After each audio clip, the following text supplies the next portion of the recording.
베트남 성공 방정식 세 번째 시간입니다. 오늘은 베트남에 진출하려는 한국 기업과 개인이 반드시 알아야 할 법규와 제도에 대해 이야기해 보겠습니다.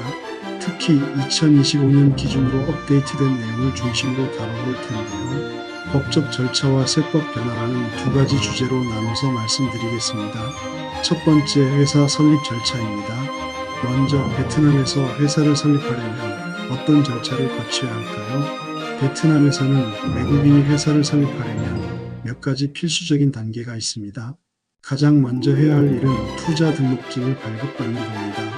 이 증명서는 베트남 정부가 외국인 투자 사업을 공식적으로 승인했다는 뜻인데요. 이를 위해선 사업계획서와 투자 자금 증빙 서류를 준비해야 합니다. 그 다음은 사업 등록증을 발급받아야 합니다.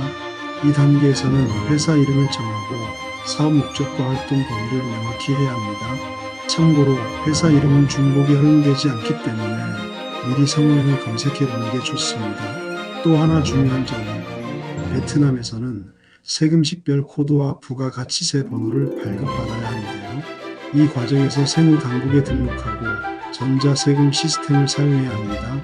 특히 2025년부터는 전자세금 신고가 의무화되었으니 미리 준비하셔야 합니다. 그리고 산업단지에 입주하려는 분들께는 좋은 소식이 있습니다.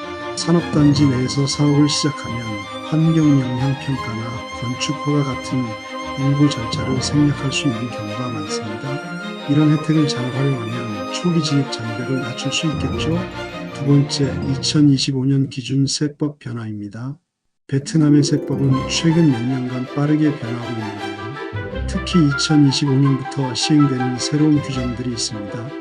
첫 번째로 눈여겨볼 점은 전자상거래 관련 VAT 규정입니다.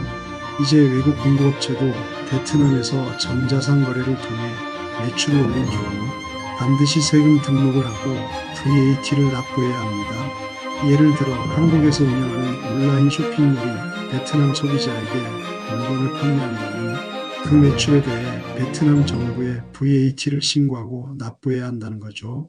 또 하나 중요한 변화는 수출업체를 위한 VAT 규정인데요. 기존에는 수출 상품에 대해 거의 모든 경우 VAT 면제가 적용됐지만 이제는 소비지 기준으로 과세가 이루어질 가능성이 커졌습니다. 특히 비관세 구역 내에서 사용되는 제품은 면세 혜택을 받기 어려워졌으니 이 부분도 꼭 확인하셔야 합니다. 마지막으로 추가로 말씀드리고 싶은 건 베트남에서는 지역별로 세제 혜택이 다르다는 점입니다. 예를 들어 북부항이나 남부호치민 같은 대도시보다는 중부 다낭이나 지방 소도시에 투자할 경우 법인세 감면이나 토지 사용료 면제 같은 인센티브를 받을 가능성이 높습니다. 따라서 진출 지역을 선택할 때 이런 혜택까지 꼼꼼히 따져보시는 게 좋겠습니다. 오늘은 이렇게 베트남에서 회사를 설립할 때 필요한 절차와 2025년 기준으로 달라진 세법에 대해 알아봤습니다.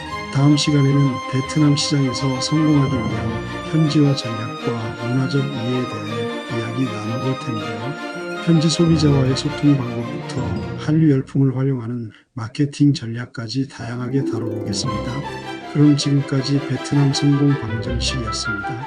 투자의 신이었습니다.